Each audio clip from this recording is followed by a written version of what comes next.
जय जिनेन्द्र।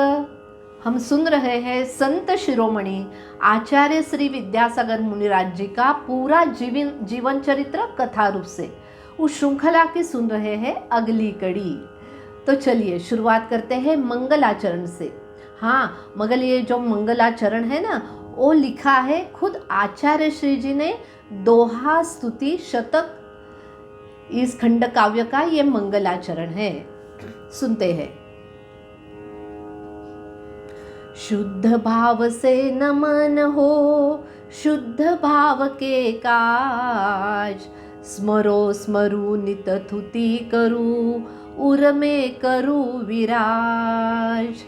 नमो भारती भ्रम मिटे ब्रह्म बनू मैं बाल, भार रहित भारत बने भास्वत भारत भाल, भास्वत भारत भाल।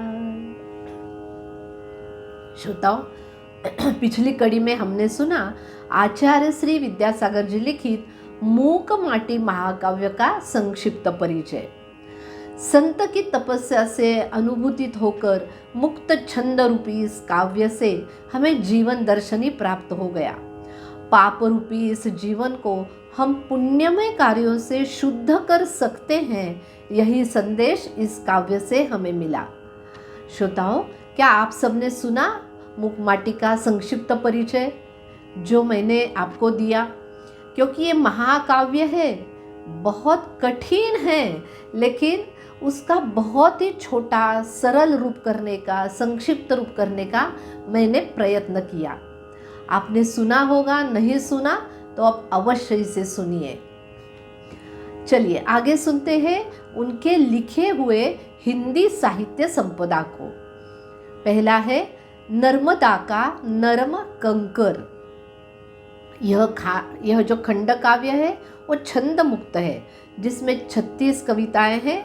इनमें स्व आध्यात्मिक अनुभूति तथा सामाजिक राजनीतिक विषय है। इतनी सुंदर अर्थपूर्ण कविताएं हैं ये सब। उसमें से एक छोटी सी सुनाऊं? सुनिए। मोह ही इतना होता है मुझे सुनाने का कि पूछो ही मत। चलिए सुनते। हे प्रभु, प्रार्थना है कि इनमें ज्ञान भानु का उदय हो, विभ्रम तम का विलय हो, इंद्रिय दल का दमन करे, मोह मान का वमन करे, कषाय गण का शमन करे, शिव पथ पर सब गमन करे, बन कर साथी मेरे साथ दो, आशीष मेरे नाथ। कितनी सुंदर कविता है, कितना अर्थ भरा है इस कविता में। दूसरा खंड है, बहुत संक्षिप्त रूप से मैं बता रही हूँ। दूसरा खंड काव्य है डूबो मत लगाओ डुबकी। आपने सुना है क्या इन सब काव्य संग्रहों को? क्योंकि ये नाम तो बहुत चर्चित नाम है।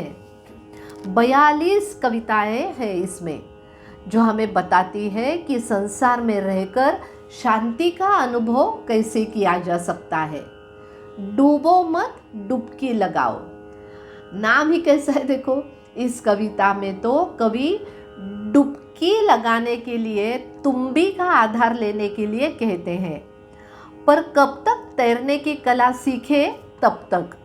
नहीं तो वे कहते हैं कि यह बात सत्य है कि डुबकी वही लगा सकता है जो तैरना जानता है, जो नहीं जानता वह डूब सकता है, नहीं डूबता ही है।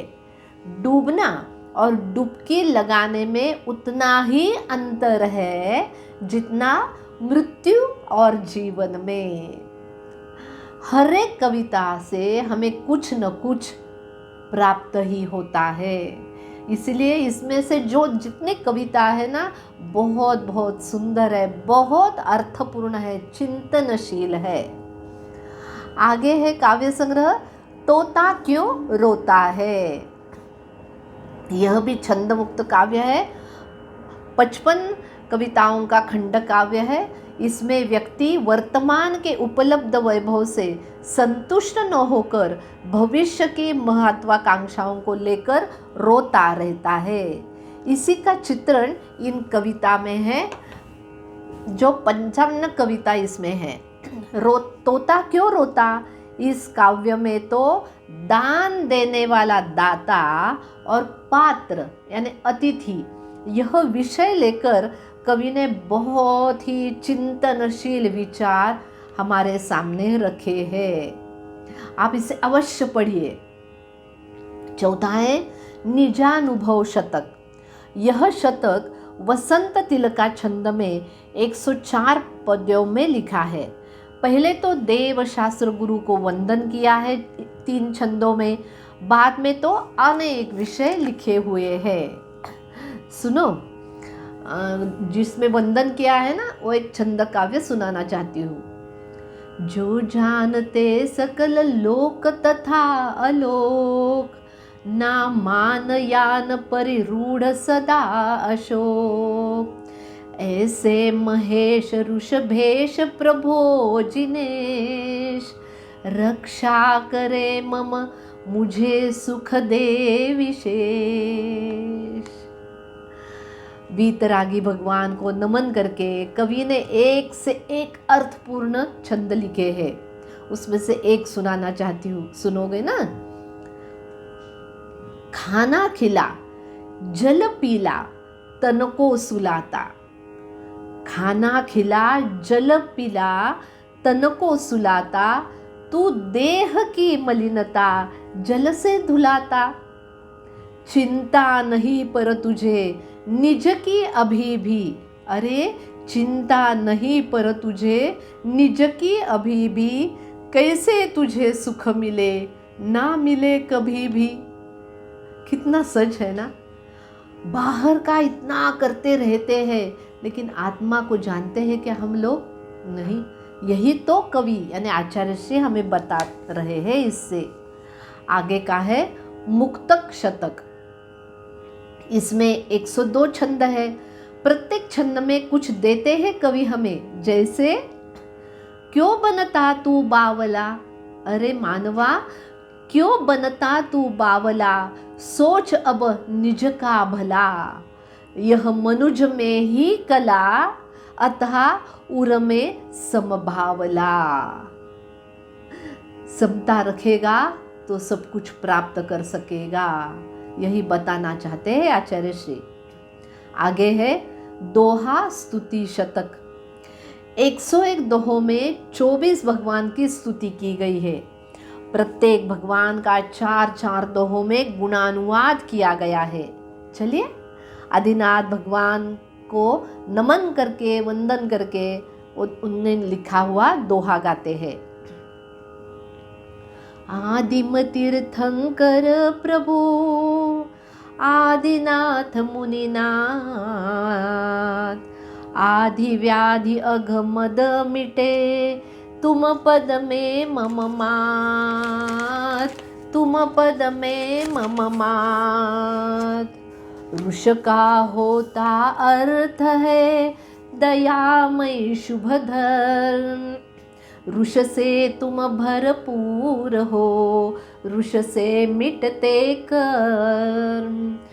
शरण चरण है आपके तारण तरण जहाज, भवदधि तट तक ले चलो, करुणा कर जिनराज, करुणा कर जिनराज। बोलिए आदिनाथ भगवान की जय। इस दोहा शतक की रचना अतिशय क्षेत्र बीना 12 में आचार्य श्री ने की थी। अभी सुनते हैं पूर्णोदय शतक। 102 छंदों वाला यह शतक है। इसमें प्रथम 6 खंडों में अत्यंत सिद्ध मुनि गौतम गणधर जिनवाणी गुरु ज्ञान सागर जी को वंदना की है। कवि धार्मिक होने के साथ राष्ट्र प्रेमी भी है। हम तो जानते हैं समाज में देश में प्रेम वात्सल्य देखना चाहते हैं। सो कहते हैं, एक साथ लो बैल दो मिलकर खाते घास, एक साथ लो बैल दो मिलकर खाते घास, लोकतंत्र पा क्यों लड़ो आपस में करने त्रास। अरे एक ही रखो तो ही सब कुछ हो जाता है। इस शतक में संसार एवं संसारी प्राणी के स्वभाव का वर्णन किया है। रामटेक में यह शतक पूर्ण हो गया था। अब सुनते हैं सर्वोदय शतक। अमरकंटक में यह शतक लिखा था। इसमें भी 102 छंद है। विभिन्न विषयों पर यह काव्य है। जैसे वंदन करते हैं पहले, कल्प वृक्ष से अर्थ क्या, कल्प वृक्ष से अर्थ क्या, कामधेनु भी व्यर्थ, चिंतामणि को भूल अब, सन्मति मिले समर्थ, सन्मति मिले समर्थ।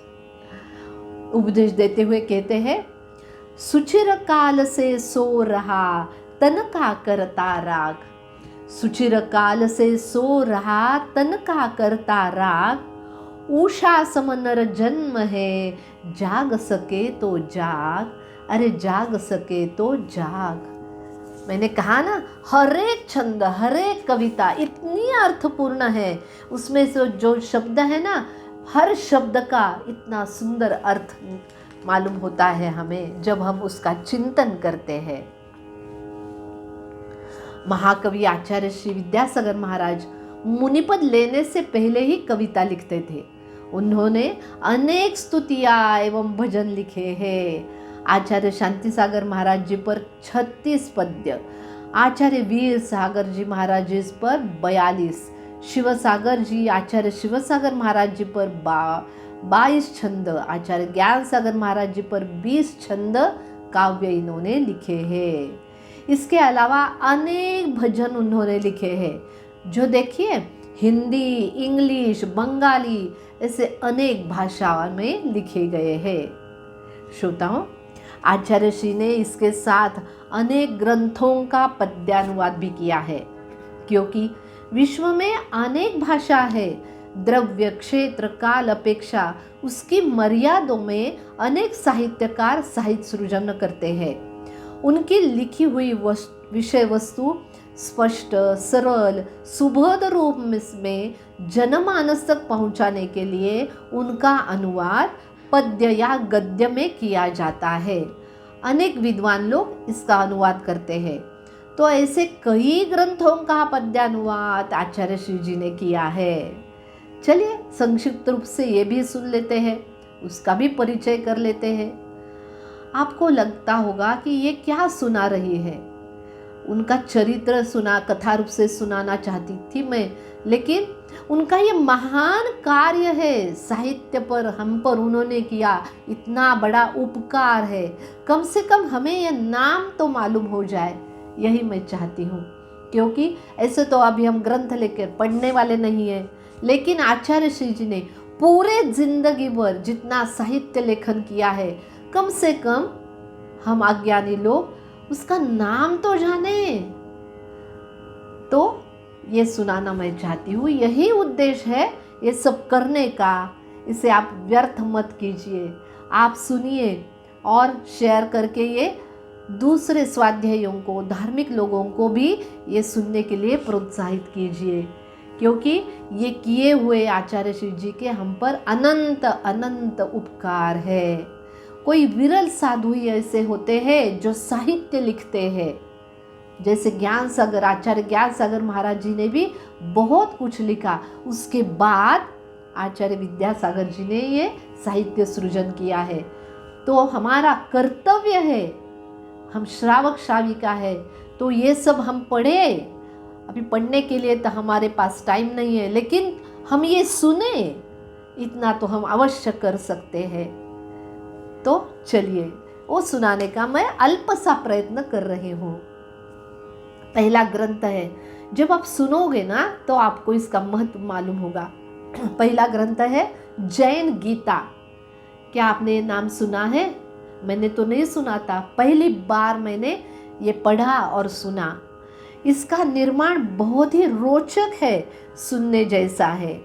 क्या हुआ, 2500 वीर निर्माण महोत्सव के अवसर पर विनोबाजी भावे, मालूम है आप सबको, जो भारतीय स्वातंत्र्य सैनिक, सत्याग्रही, भूदान आंदोलन के प्रणेता थे, उन्होंने जैन विद्वानों को प्रेरणा दी थी कि जैनियों का एक सारभूत संकलित ग्रंथ तैयार होना चाहिए जिसमें जैन धर्म के मुख्य सिद्धांत समाहित हो, जिसे पढ़कर पाठक जैन धर्म को समझ सके।